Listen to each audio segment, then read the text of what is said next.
Posterizer.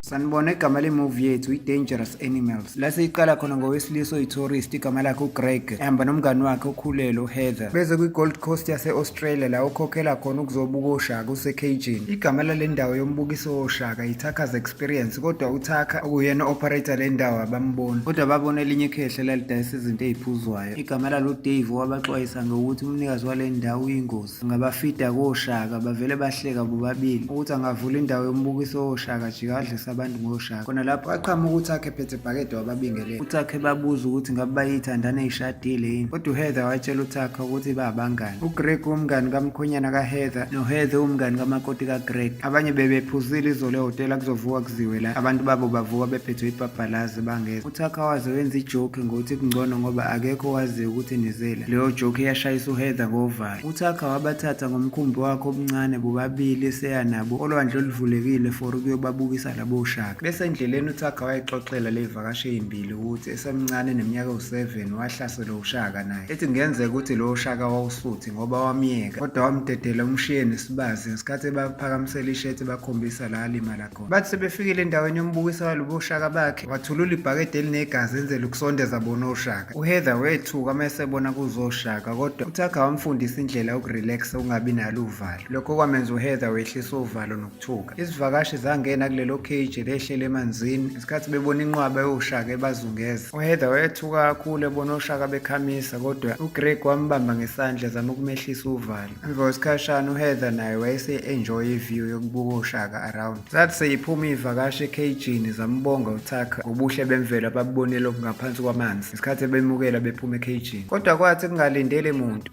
Oh man, thanks so much for fitting us in.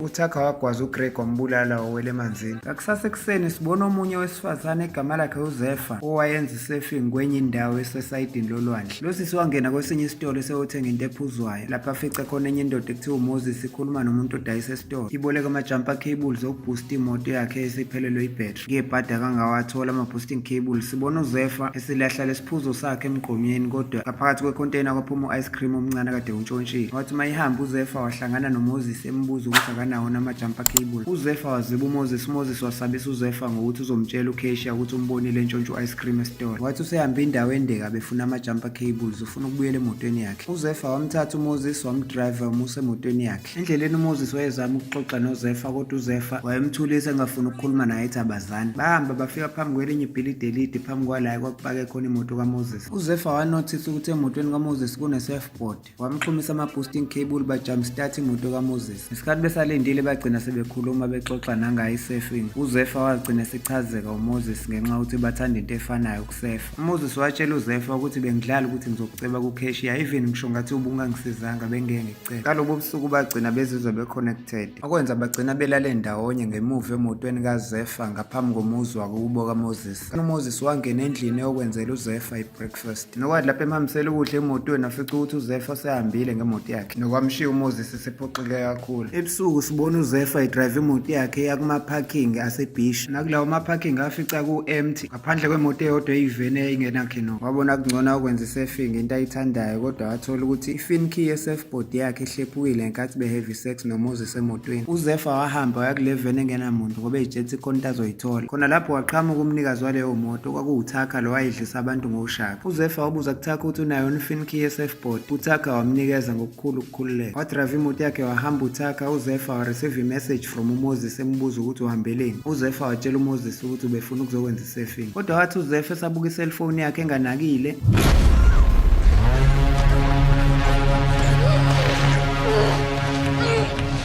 uZephyr waqenya uTucker ngoplastic waze waquleka wamfaka kwelinye isuitcase elikhulu elalngemuva evenini yakhe. Wathi sekusile sekuzophuma ilanga, uTucker wabuyela esikebheni sakhe ephethe lelo suitcase elikhulu ezolifaka ngaphakathi kwecabin. uMoses wafika ngemoto yakhe kuma-parking aseBeach ebona imoto kaZephyr wazopaka eduze kwayo. uMoses waphuma emotweni yakhe waqaloza uZephyr, kodwa akangambona. Waseyamfonela, kodwa ifoni kaZephyr yaringa ngaphakathi emotweni kaZephyr. Ngaphakathi esikebheni sikaTucker waphaphama uZephyr owazithola ingalo yakhe esifaswe nozankosi embhedeni. thola ukuthi noHeather wayefika ekuqaleni noGreg uboshwe ngozankosi kowakhe umbhede. uZephyr waqala lapho wascream ememeza, kodwa uHeather wamtshela ukuthi ukumemeza ngeke umsize ngalutho ngoba akekho ozobezwa baphakathi nolwandle. Kodwa uZephyr akafunanga ukuhlala relax, wafuna something azovula ngawo labo zankosi. Kodwa waphelelwa amandla mayebona igama lomunye wesifazane wayethunjiwe wayebhala igama lakhe ngokuscratcha kwiwall. Bagcina sebekhuluma labantu besifazane bobabili ngesimo ababhekene naso, nanokuthi akulula ukuthi bangazobhekwa abantu la ngenxa yokuthi bama-tourist basuka kwamanye amazwe. uMoses wayesedrive imoto yakhe esehamba wethuswa ukubona imoto kaZephyr idonswa yi-tow truck. Waphuthuma kwenye local police station ukuyoripota ngokulahleka kaZephyr. Iphoyisa laba nokungabaza amalizwi ukuthi uZephyr noMoses bazane usuku olulodwa, lingenasisiqiniseko sokuthi ulahleke ngempela. Kodwa uMoses walincenga iphoyisa laze layivula iripoti. Okunye kwaphinde kwaba inkinga, iphoyisa maselibuza isibongo sikaZephyr kuMoses wathola ukuthi akasazi nesibongo sikaZephyr. Ngaphakathi emkhunjini amantombazane ayesaqhubeka nokwazana. uHeather ngesikhathi etshela uZephyr ukuthi uyayisola ukuthi wayengamlaleli ngani uma wakhe wayemtshela ukuthi ukutravela kuyingozi angabe utravela. Besakhuluma uZephyr wanothisa ukuthi umattress kaHeather kunendawo la uboshwe khona ngocingo oluncane. uZephyr wacela uHeather ukuthi akaliqaqe lolo cingo amphoselele nakhona bezoqaqa ngalo uzankosi. Wenze njalo uHeather wamnika ngesikhathi esebhizi ngalowo mzuzu uZephyr ezama ukuqaqa uzankosi. Kade lizovele lingena uhlanyo oluthakha lubaphathele isinkwa nejuice. uHeather wathi yena uzophuza ijuice kuphela, uZephyr yena nkathi yakhe ijuice ezoyidla nesinkwa. Nokuyilapho umbulali uthakha waphuma wabashiya kanjalo. Waqala lapho waqhubeka uZephyr nokuzama ukugqekeza uzankosi esebenzisa lolo cingo oluncane kade liphethe. Waqhubeka isikhathi eside uZephyr ezama ukuqaqa, wazizwe seshiselwa ijuluka ephelelwa amandla waze wayowela phansi kwi-floor. uThakha wabuya ngaphakathi endlini waphuca uZephyr lolu cingo oluncane kade liphethe. Nokuvela ukuthi uThakha wayespayikile ijuice ayiphuzisa labantu besifazane for ukuthi badrage baphelelwa amandla baquleke. Emva kwesikhathi uZephyr waphaphama eseboshelwe esihlalweni esasingaphandle komkhumbi. Ngaleso sikhathi uThakha wayelungiselela ukurekhoda ngekhamera yakhe. Wahamba waya kuHeather wayequlekile wayehleli phansi, wayeboshelwe ngalo crane omncane obizwa nge-harness. wasika iy'nwele zakhe ey'ncane ngommese waseyamvusa. uThakha wakhontrola leyo harness efana nocrane omncane eyayibamba uHeather isimlengisele emanzini. uZephyr wayememeza uThakha emtshela ukuthi ucela axolele uHeather. Ngesikhathi esekhala kakhulu uHeather ebona elengela phezu koshaka. Wancenga uHeather ukuthi akhethe engenza noma yini, kodwa uThakha wayengenandaba, wayehlisa isuspender kaCrane nokwenza umzimba kaHeather wangena halfway emanzini. Kwasekwenzeka kanje.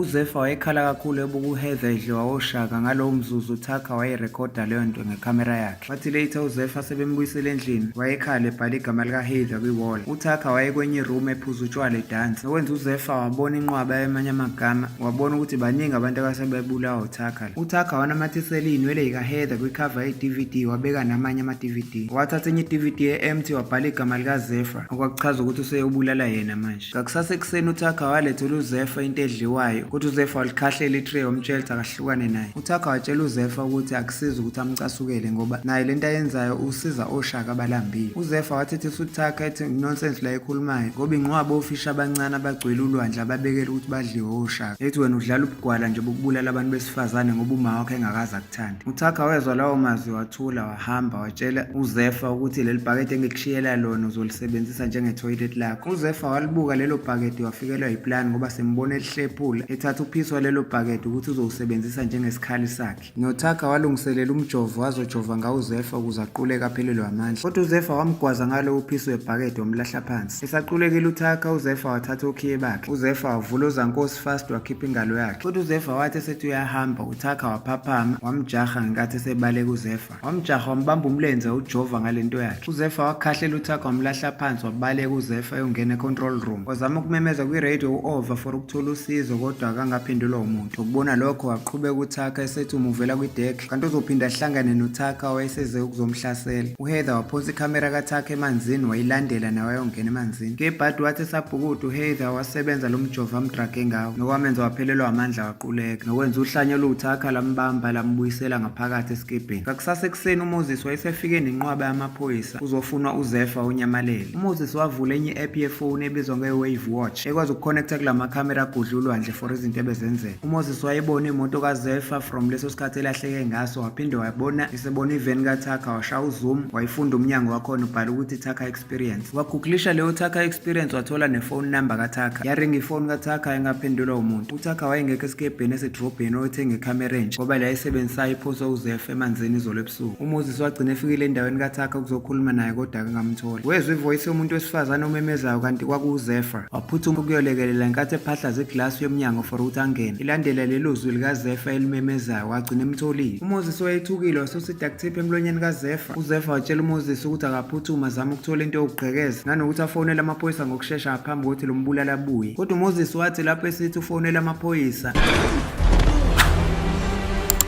uMoses wakwazi ukusakaza uTucker amlahle phansi, nokwathi lapho emklinye esethi uyaqeda ngaye. uDave lelikhehle lidayisa iphuzo ngaphandle washaya uMoses ekhanda waquleka ecansi uyisigebengu. Kodwa wathi uDave esithuzwa ivoice yomuntu wesifazane okhalayo, uTucker wahloma imbazo ekhanda likaDave wambulala. Ngokuhamba kwesikhathi sibona uMoses eseboshelwe kulo mbhede kade uboshelwe uHeather exolisa kuZephyr ngokuhluleka ukumsiza. uMoses ebuza kuZephyr ukuthi ubehambelana engasashongo ebusuku. Wathi uZephyr ukuthi uyathanda ukuyihlalela yedwa. uMoses wathi kuZephyr sometimes akulungile ukuhamba wedwa. Inkulumo yabo yaphazanyiswa ukungena kaTucker wayephethe iharness. Simbona uTucker leyo harness eseyigqokisa uMoses esemsike ney'nwele zakhe elungiselela ukumbulala. uZephyr wayeseboshelwe esihlalweni ngesikhathi encenga uTucker ukuthi angambulala uMoses, ethi ngoba uMoses akayona itourist, umuntu wala endaweni, amaphoyisa angeke aye ukumfuna. Kodwa uTucker wayengenandaba naleyo nto ngoba warelease uCrane wakhe ngathi selengisela uMoses emanzini anoshaka. uZephyr wayencenga uMoses ukuthi anganyakazi ngathi umzimba kaMoses usungena emanzini enyakaza ethuswa oshaka eduze kwakhe. uZephyr wamncenga ukuthi unganyakazi, oshaka ngeke bakudle uma unganyakazi. Angempela wama wathula uMoses bahamba oshaka bamshiya. Wakhokha umoya wakhululeka uZephyr, lokho kwamcasula kakhulu uTucker ngoba simbone semlifta ngoCrane uTucker sembuyisela back to escaping, ufike wamgwaza amanxeba amaningi, nokwathi lapho esemlengisele emanzini ngokuthi oshaka basebezwe iphunga legazi babengeke basakwazi ukumyeka ngisho kungathiwa akanyakazi. Emva kwesikhashana babona ihelicopter indiza isondela ngakhona ngokuthi uTucker wayesaba ukuboshwa, waphuthumisa uMoses owayegwaziwe ukuthi awumcashise. uMoses wayophelele phezu kombhede esequlekile. uZephyr embuke nokuyisola kokuthi kube yena uZephyr bengezanga la ngabe uMoses akanjeni. uZephyr wenza isinqumo esinzima kakhulu ngokuthi wayiphula isithupha ngethemba lokuthi uzokwazi ukukhipha isandla kuZankosi. Eqeda ukwenza njalo uZephyr kwangena uTucker ebalethele into edliwayo, watshela uZephyr ukuthi abafanelene benoMoses ngoba uZephyr ubukeke umuntu wesifazane ostrong kanti uMoses uyindoda eweak. Wathi esehamba uTucker watshela uZephyr ukuthi namhlanje ebusuku kuzoba yishow ezoba mnandi kunawo wonke plus uzobe irekhoda ngecamera range. Esephumile uTucker wazama uZephyr ukukhipha isandla sakhe kodwa iplani yakhe ayisebenzanga ngisho seyiphula isithupha. Waqhubeka wazenza isihluku esomzuzu ubuhlungu kakhulu ngoba wasiluma isithupha sakhe ngenhloso yokuthi asihlephule ngalowo mzuzu ekhaliswa nayinhlungu. Kwathi esebuya uTucker wethuswa ukuthi uZephyr akasekho embhedeni wakhe khona isithupha sakhe esinqamukile, kanti uZephyr wayecasha emva komnyango wavela wamkhiyela ngaphakathi waphuma wabaleka. Wabuyela econtrol room ezama ukustarta i-engine kanti uTucker uzovula kwi-emergency hatch. uZephyr wathi seyistatile i-engine wafika uTucker wazowisa i-main switch kwacisha zonke izinto ekagesi. Kwathi sekumnyama esikebheni uZephyr wabona umuzi wawukhanya kubonakala ukuthi kunephathi owawungaphesheya. Wahamba ethi uyothatha iflare azoyilayitha ukuze abashayeli isayini abantu abakulowo muzi, kodwa uTucker wangena khona lapha endlini. uZephyr wayikhomba kuyena uTucker leyo flare wabaleka wavala umnyango. uZephyr waphahlaza iglasi ye-sunroof ukuthi aphume phezulu kodwa uTucker wayesefikile sela, wamdonsa ngemlenze wambuyisela phansi. uZephyr naye wazama ukuyivikela kuTucker emshange epani wasemgwaza isandla waqulekela lapho uTucker wathi esephapheme wagibela phezu kwesikebhe ekhanyisa emanzini wambona uZephyr ebhukude emanzini ebaleka. Waphuthuma uTucker wawuthatha ispeedboat ukuthi amjahe ngaso kodwa uZephyr wabhukuda waze wakwazi ukuphumela ngaphandle kolwandle engayekile ukumemeza for ukucela usizo. Kodwa ngebhadi naye uTucker wayesefikile lapho ngoba wafika wamgxavuna wamklinye emvala umphefumulo waze waquleka uZephyr. uZephyr waphaphama ekuqulekeni naye wayebona eselenga kuCrane ngeHighness ngesikhathi sekuwuMoses wayeseboshelwe esitulweni. uTucker waqala lapho wawudedela uCrane eswehla ngesikhathi uMoses encenga uTucker ukuthi akayeke lento. Sesemanzini uZephyr wathula kanganyakazi, oshaka bamiyeka lokho kwathusa uTucker ukuthi kanjani ngoba isandla sakhe sinegazi. Nokuvela ukuthi oshaka babalekiswa ukubona i-Great White Shark lo shaka omkhulu babalekela wona abanye oshaka ngekhadi noTucker ezama ukuwuxosha ngokujikijela ngehuku kanti uzolidedela lelo huku lingena emanzini. uZephyr walithatha fast lelo huku waluhuka kwi-Highness phezulu wakhuphuka ngalo kanti uzovela dedeleka awele emanzini aphunyuke nakwi-Highness. Ngaphansi emanzini uZephyr wasebhekene face to Two-Face no-Great White Shark. Naye seyitshelile ukuthi kuphelile ngempilo yakhe kodwa wama wathula kanganyakazi. Nangempela wasuka lapho uShaka wamshiya kanjalo. uTucker wayesaqalaza emanzini ukuthi uZephyr ushonephi, kanti uZephyr wayekotele ngemuva emkhumbini wagibela phezulu. Kanti uzovela aqhamuka engamlindele uTucker washo lamazwi.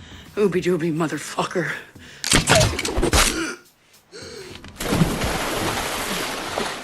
Igwalelo uTucker esikhundleni sokuthi lithule elinganyakazi emanzini elipaquza. Lokho kwenza ufisho omkhulu iGreat White Shark yabuya yazoqhubeka nomsebenzi. Konke lokho kwakwenzeka kwakurekhodwa ivideo camera yakhe. uShaka wadonsa uTucker wamfaka emanzini. Lokho kwenza ukuthi intambo yalento uZephyr ayidubule ngayo uTucker yayimuke eqakaleni. Lokho kwamdonsela emanzini. uMoses wayesesaba escream ememeza. uZephyr wayeqaqa le ntambo yayimuke eqakaleni wabhukuda ezama ukuphumela ukuthi abuyele back emkhumbini. Wabuyele ngaphakathi uZephyr wathatha le flare yayisele ukugcina wayilayitha ecela usizo kwesinye isikebhe sasibona ukukhanya kweflare. uZephyr wazama ukuvusa uMoses wayesesimene esibucayi wayesequlekile. uZephyr watshela uMoses ukuthi eqinisweni into ayimbalekela lapha nokuthi wayesenama feelings okuthanda. Ethi uZephyr akazi ukuthi uzophila kanjani mayesephinde kushona uMoses ebeseyitshela ukuthi umuntu azothandana naye. Wathi mayezwa lawo mazwi uMoses waphaphama wahleka noZephyr ngekathi esmile. Siyayibeka lapha namhlanje ungaphuthelwa imovie elandelayo izo-uploada ngekudala.